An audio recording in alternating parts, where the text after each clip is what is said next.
Se você não me quiser, eu irei te demitir.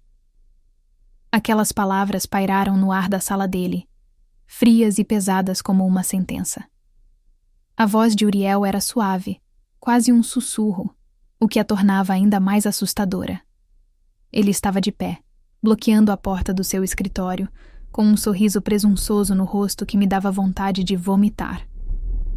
Seus olhos, que muitos poderiam achar bonitos, pareciam os de uma serpente para mim. Meu coração batia forte, não de medo, mas de uma raiva pura e gelada que começava a subir pela minha espinha. Por um instante, o mundo pareceu ficar em silêncio, e tudo o que eu conseguia ouvir era o zumbido da minha própria fúria. Como havíamos chegado a esse ponto? Parece que foi ontem que entrei pelas portas desta empresa pela primeira vez, há 6 anos. Eu tinha 22 anos, recém-formada. Eu tinha a cabeça cheia de sonhos e uma vontade imensa de provar meu valor. E eu provei. Trabalhei duro, fiz horas extras sem nunca reclamar, entreguei projetos que salvaram contratos importantes e me dediquei de corpo e alma. O dono da empresa, um senhor mais velho e muito respeitador, sempre reconheceu meu esforço. Ele era um chefe justo, que liderava pelo exemplo. Eu amava meu trabalho, mas a paz tem prazo de validade. E a nossa acabou no dia em que o dono anunciou que se afastaria e que seu filho, Uriel, assumiria o comando. Eu me lembro do dia em que ele foi apresentado a nós. Tinha apenas 23 anos, vestia um terno caro que parecia grande demais para ele e carregava uma arrogância que não cabia na sala de reuniões. Desde o primeiro momento, ficou claro que ele não estava ali por mérito. A transformação no ambiente de trabalho foi imediata e brutal. Uriel não entendia nada do nosso negócio, mas agia como se soubesse de tudo. Ele chegava ao meio-dia, com cheiro de perfume caro e noite mal dormida, e passava o resto do dia dando ordens sem sentido. Funções eram trocadas, responsabilidades eram jogadas de um lado para o outro. Uma vez, ele me pediu para buscar seu almoço e depois levar seu carro para lavar. Eu sou gerente de projetos, não assistente pessoal. Quando tentei argumentar, ele apenas riu e disse: "Aqui dentro, você é o que eu quiser que você seja." O pior de tudo era a sua falsidade. Quando sabíamos que o pai dele faria uma visita, o que acontecia 1 ou 2 vezes por mês, Uriel se transformava. Chegava cedo, vestia-se de forma impecável, tratava a todos com uma educação forçada. Ele apresentava os resultados do nosso trabalho como se fossem exclusivamente dele. "A equipe está muito motivada sob minha liderança, pai." Eu o ouvi dizer uma vez, no mesmo dia em que ele havia gritado com um colega meu até fazê-lo chorar por um erro mínimo. Vê-lo agir como o filho e chefe perfeito na frente do pai, sabendo da bagunça que ele deixava para trás, me revirava o estômago. Eu aguentei essa situação por muito tempo. Eu precisava do emprego, e no fundo, ainda tinha a esperança de que o pai dele percebesse o que estava acontecendo. Mas então, as coisas pioraram. Uriel começou a me notar de um jeito diferente. No começo eram elogios sutis à minha roupa, um sorriso demorado demais no corredor. Eu ignorava, mantendo minha postura profissional, mas a sutileza dele não durou muito. Ele começou a me chamar para reuniões em sua sala no final do expediente, que nunca eram sobre trabalho. Ele falava sobre sua vida, seu dinheiro, as festas que frequentava, e sempre terminava com um convite para tomar algo. "Uriel, agradeço, mas não tenho interesse", eu dizia, firme, mas educada. "Eu sou noiva e amo meu noivo." Ele apenas ria, como se eu tivesse contado uma piada. "Qual é o problema? É só uma bebida. O que os olhos não veem, o coração não sente", ele respondia piscando para mim. A insistência dele se tornou um fardo diário. E-mails com elogios, encontros acidentais, perto da minha mesa. Comecei a sentir um nó no estômago toda vez que via seu nome piscar na tela. Cheguei a dizer que aquilo era assédio, e que se ele não parasse, eu tomaria medidas legais. Ele achou graça. "Processar a mim? Na empresa do meu pai? Boa sorte com isso", ele disse debochado. E isso nos trouxe de volta para sua sala, hoje. Ele me encurralou depois de mais uma recusa minha a um de seus convites. Eu disse: Não, pela milésima vez. Foi quando a máscara dele caiu por completo. O sorriso sumiu e deu lugar a uma expressão fria e calculista. E então, ele proferiu a frase que mudaria tudo. Se você não me quiser, eu irei te demitir. Ele esperava que eu ficasse com medo, que eu cedesse. Ele esperava ver lágrimas, desespero. Mas ele não viu nada disso. O que ele viu foi a minha expressão mudar de choque para uma calma assustadora. Naquele instante, algo dentro de mim se quebrou, mas algo novo e muito mais forte nasceu no lugar. A Anastácia boazinha, a funcionária exemplar, morreu ali. Em seu lugar, nasceu uma mulher que não seria mais uma vítima. Ele achava que tinha todo o poder. Mal sabia ele que tinha acabado de me dar todo o poder de que eu precisava. Saí da sala de Uriel sem olhar para trás. Minhas pernas tremiam, mas meus passos eram firmes. Atravessei o escritório de cabeça erguida, sentindo os olhares curiosos. Ninguém disse uma palavra. Naquele ambiente, o silêncio era sobrevivência. Sentei-me na minha cadeira e olhei para a tela. As palavras dele ainda ecoavam em minha mente. Se você não me quiser, eu irei te demitir.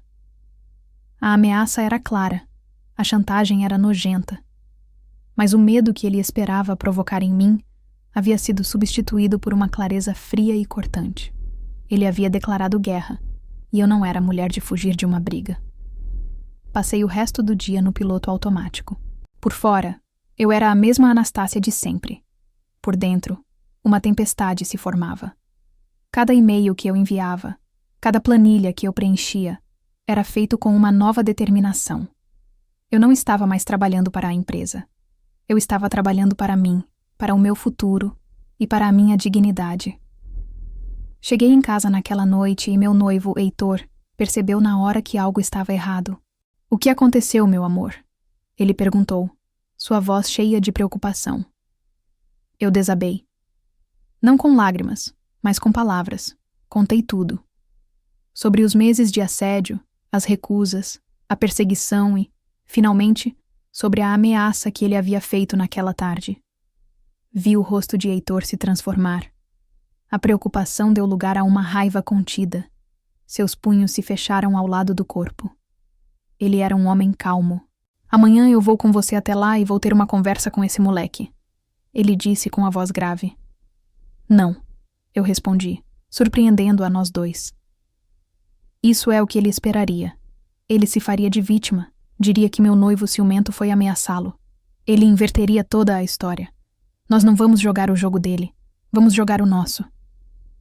Heitor me olhou, e a raiva em seus olhos deu lugar à admiração. "Você tem razão", ele disse mais calmo. "Ok, se vamos fazer isso, vamos fazer do jeito certo. A partir de amanhã, você vai documentar tudo. Cada olhar, cada palavra, cada e-mail. Anote a data, a hora, o que foi dito, quem estava por perto. Crie um diário detalhado. E Anastácia, você precisa de uma prova mais forte. Uma gravação." A ideia me deu um calafrio. Gravar uma conversa secretamente parecia perigoso. "Isso é legal?" perguntei. "Se você for uma das participantes da conversa, sim, e será a sua palavra e a sua prova contra a dele. Precisamos de algo que nenhum diretor ou juiz possa ignorar", ele explicou. "Ele te ameaçou. Ele está criando um ambiente de trabalho hostil. Isso é ilegal e ele vai pagar por isso." Naquela noite, mal consegui dormir. Mas não era mais por ansiedade ou medo. Era por antecipação. Como esperado, Uriel começou a cumprir sua ameaça nos dias seguintes. Como eu não cedi, ele decidiu tentar me quebrar. Ele começou a me humilhar publicamente. Em uma reunião de equipe, ele pegou um relatório que eu havia passado a noite preparando e o criticou na frente de todos, apontando erros que não existiam. Ele me sobrecarregou com projetos impossíveis, com prazos que nenhuma equipe conseguiria cumprir. E depois me acusava de ser lenta e ineficiente. Ele parava na minha mesa várias vezes ao dia com o pretexto de supervisionar, mas na verdade era para me intimidar, falando baixo o suficiente para que só eu ouvisse coisas como: "Você parece cansada, talvez esse trabalho seja demais para você", ou, "Sabe, Tem muita gente querendo uma vaga aqui. Gente mais colaborativa. Cada humilhação, cada tarefa absurda era uma nova linha no meu diário secreto. Eu chegava em casa exausta, mas antes de dormir, eu anotava tudo, com uma precisão que me assustava. Heitor lia tudo e apenas dizia: continue, ele está cavando a própria cova. A oportunidade de ouro veio uma semana depois. Uriel me chamou em sua sala no final do dia. Precisamos conversar sobre o seu desempenho, ele disse. Meu coração disparou. Era agora ou nunca. Peguei meu celular, abri o aplicativo de gravação de voz e o ativei, colocando o aparelho no bolso do meu blazer antes de entrar na sala dele. Sente-se, Anastácia, ele disse. Ele contornou a mesa e se encostou nela, perto demais de mim. Eu estou preocupado com você. Seu rendimento caiu. Você parece distraída. Talvez a pressão seja grande demais. Meu rendimento está ótimo e você sabe disso. Os prazos que você me deu são impossíveis. Respondi, mantendo a voz firme. Ele riu, um som baixo e desagradável. Tudo é negociável, Anastácia. Prazos, projetos, a sua permanência aqui. Eu te disse que sou um homem razoável. Eu gosto de você. Acho que podemos nos ajudar. Uma noite, um jantar, e todos os seus problemas no trabalho desaparecem. Eu posso te fazer a funcionária mais importante desta empresa. Ou posso fazer da sua vida um inferno até você pedir para sair. A escolha é sua. Ali estava. A confissão. A chantagem explícita, clara como a luz do dia. Meu coração martelava contra as costelas, mas eu mantive a calma. Então, o que você está dizendo é que o meu emprego depende de eu sair com você? Perguntei, guiando a conversa. Estou dizendo que pessoas que colaboram comigo se dão bem. Pessoas que me desafiam. Bem, elas não duram muito tempo por aqui, ele disse, seu rosto se aproximando do meu. Então, o que me diz? Podemos esquecer essa conversa e começar de novo em um lugar mais agradável? Levantei-me lentamente. Eu já te dei a minha resposta, Uriel, e ela não vai mudar. Virei-me e saí da sala dele, com as mãos tremendo. Eu tinha conseguido. Eu tinha a prova. Eu tinha a arma de que precisava. Ele achava que tinha me encurralado, mas na verdade, ele tinha acabado de se prender em sua própria armadilha. A guerra ainda não tinha acabado, mas eu sabia, com toda a certeza do meu ser, que eu já tinha vencido a batalha mais importante. O clique do botão parar gravação no meu celular foi o som mais satisfatório que já ouvi na vida. Saí do escritório de Uriel e fui direto para o banheiro feminino, trancando a porta atrás de mim. Com as mãos ainda trêmulas, salvei o arquivo de áudio com um nome que eu não esqueceria e o enviei imediatamente para o meu e-mail e para a nuvem. Eu tinha a prova. A arma fumegante. A voz dele, clara e inconfundível, confessando a chantagem. A raiva agora se transformava em um combustível gelado e potente. Ele achava que, por ser o dono do lugar, podia mandar na minha vida e no meu corpo. Eu iria provar, de uma forma que ele jamais esqueceria, que o poder dele tinha limites e que ele os havia ultrapassado perigosamente. Naquela noite, eu e Heitor nos sentamos e ouvimos a gravação. Ver o rosto dele se contorcer de raiva enquanto a voz nojenta de Uriel preenchia nossa sala de estar foi difícil, mas necessário. Quando o áudio terminou, Heitor ficou em silêncio por um longo momento. Então, ele se virou para mim, e o advogado nele havia tomado completamente o controle. Isso é mais do que suficiente para um processo devastador, Anastácia, disse ele. Mas um processo leva tempo. É desgastante. E o pai dele tem dinheiro para arrastar isso por anos. Nós podemos fazer algo mais rápido, mais eficaz. O que você tem em mente? Perguntei. A fonte do poder dele é o pai. Então, é a fonte que temos que cortar, explicou o Heitor. Mas não podemos simplesmente mandar o áudio para o velho. Uriel inventaria uma desculpa, diria que foi tirado de contexto. Precisamos de mais. Precisamos de um padrão de comportamento.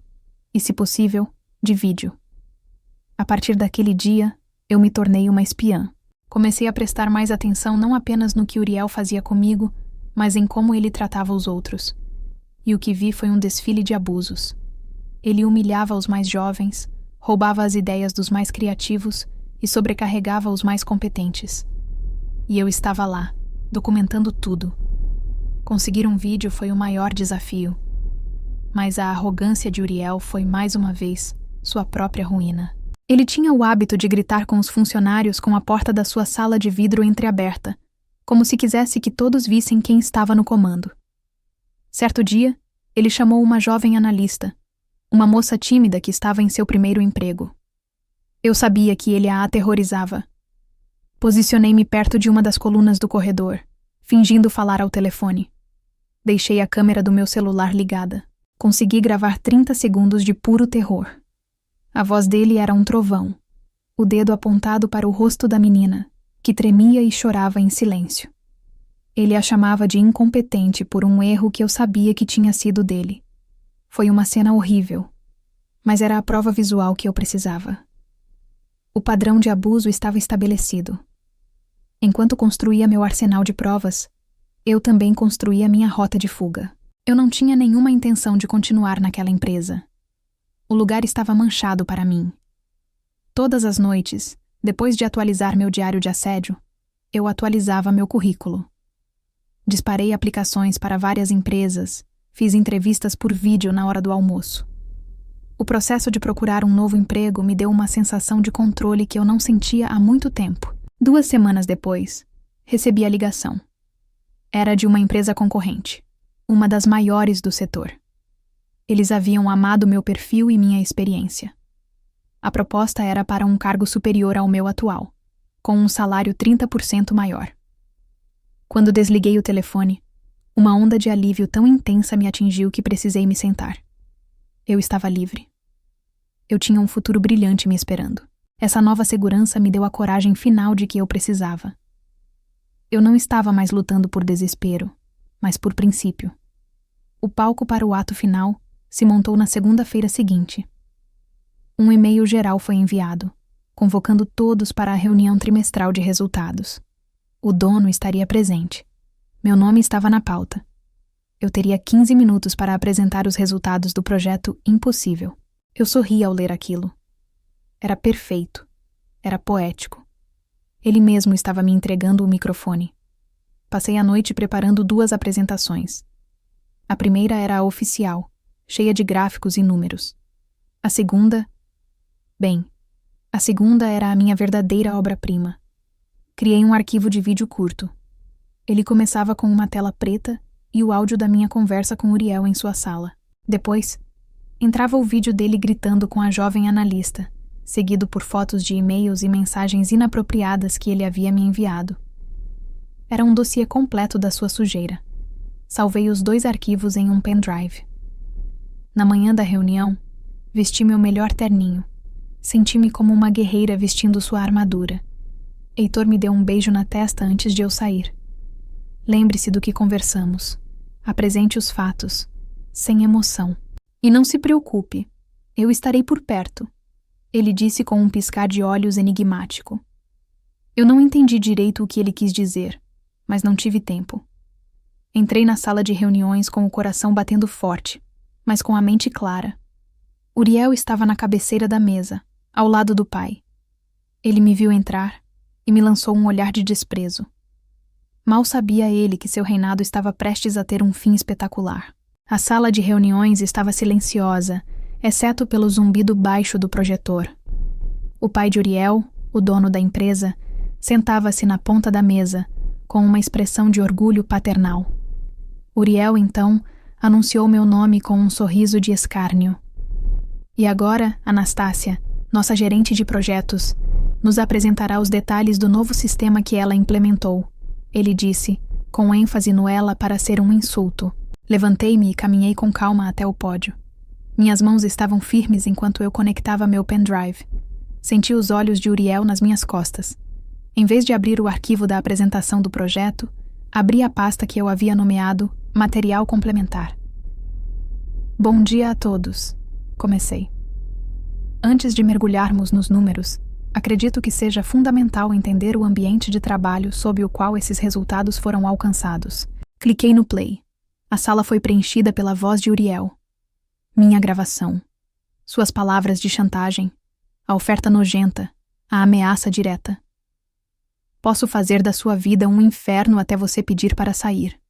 A escolha é sua. O silêncio na sala tornou-se pesado, denso. O sorriso do dono da empresa congelou e se desfez, substituído por uma máscara de choque e incredulidade. O rosto de Uriel passou do branco para o verde. Antes que alguém pudesse processar o áudio, o vídeo começou. A imagem trêmula do meu celular mostrava a sala de Uriel, e ele com o rosto vermelho de fúria, gritando e humilhando a jovem analista. Houve um suspiro coletivo na sala. Alguns gerentes se mexeram desconfortavelmente. A seguir, uma sucessão rápida de capturas de tela. As mensagens, os elogios, as convocações para reuniões fora de hora. Foi quando Uriel explodiu. "Desliga isso! Que palhaçada é essa? Desliga essa porcaria agora!" Ele gritou, levantando-se tão rápido que sua cadeira caiu para trás com um estrondo. Ele avançou em minha direção, com os olhos injetados, pronto para arrancar o notebook das minhas mãos. Mas, no exato momento em que ele estava prestes a me alcançar, a porta da sala de reuniões se abriu. Parado no batente, vestido em um terno impecável, estava Heitor. Ele entrou na sala com uma autoridade tranquila que silenciou a todos. Ele se moveu rapidamente e se colocou entre mim e Uriel, bloqueando seu caminho com um braço estendido. "Eu não faria isso se fosse você", disse Heitor, sua voz baixa, mas carregando um peso imenso. "Quem é você? Saia da minha frente", rosnou Uriel, completamente fora de si. Heitor não se moveu. Ele olhou por cima do ombro de Uriel e se dirigiu diretamente ao dono da empresa. "Bom dia. Meu nome é Heitor, sou o noivo e representante legal da senhorita Anastácia. O que vocês acabaram de testemunhar é uma pequena amostra das provas que reunimos.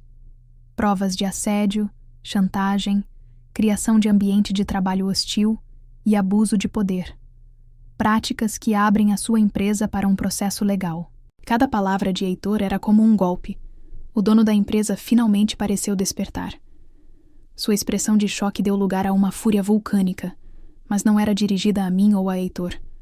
Seus olhos estavam fixos no filho. "Uriel", disse o pai, a voz um trovão contido. "Olhe para mim. O que foi isso que eu acabei de ver e ouvir?" "Pai, é mentira.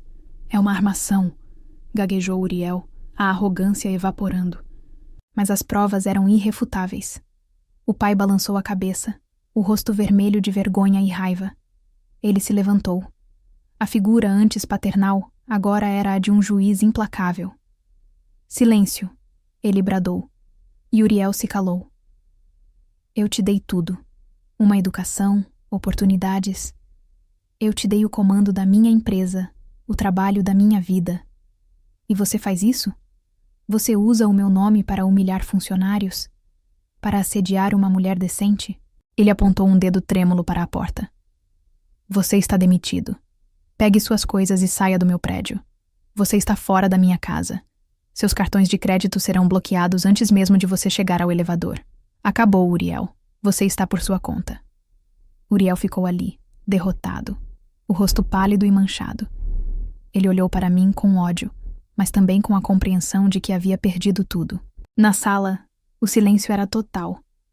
O dono da empresa sentou-se pesadamente. Ele parecia ter envelhecido 10 anos. Depois de um longo momento, ele olhou para mim e em seus olhos havia uma vergonha profunda e sincera. "Senhorita Anastácia, eu não tenho palavras para pedir desculpas. O erro foi meu. Eu fui cego." Ele olhou para os meus papéis. "Eu analisei seu histórico. Você é brilhante. O cargo de diretor é seu." Aquele era o momento. O poder estava em minhas mãos. Respirei fundo. "Eu agradeço a oferta, senhor. De verdade", eu disse, com a voz calma e respeitosa. "Mas eu não posso aceitar. Eu já aceitei uma outra proposta em uma nova empresa. Meu tempo aqui chegou ao fim." Vi a decepção em seus olhos, mas também a compreensão. Eu ainda pretendo seguir com as medidas legais, continuei. Mas será uma ação pessoal, apenas contra o seu filho, não contra a empresa. Pelo que vi hoje, o senhor também foi uma vítima das mentiras dele. Um aceno de cabeça. Um alívio visível. Levantei-me, peguei minhas coisas e, ao lado de Heitor, caminhei em direção à porta. Ao sair daquela sala, senti um peso enorme ser tirado das minhas costas. Não era euforia. Era um sentimento de paz, de justiça. Eu não me rebaixei ao nível dele. Eu me ergui, usei a inteligência e a coragem, e mostrei a verdade. Eu fiz com que Uriel pagasse pelo que fez, não com gritos ou intrigas, mas com as consequências de seus próprios atos. Eu estava deixando para trás um capítulo sombrio, não como uma vítima que fugia, mas como a heroína da minha própria história, caminhando de cabeça erguida em direção a um futuro muito mais brilhante.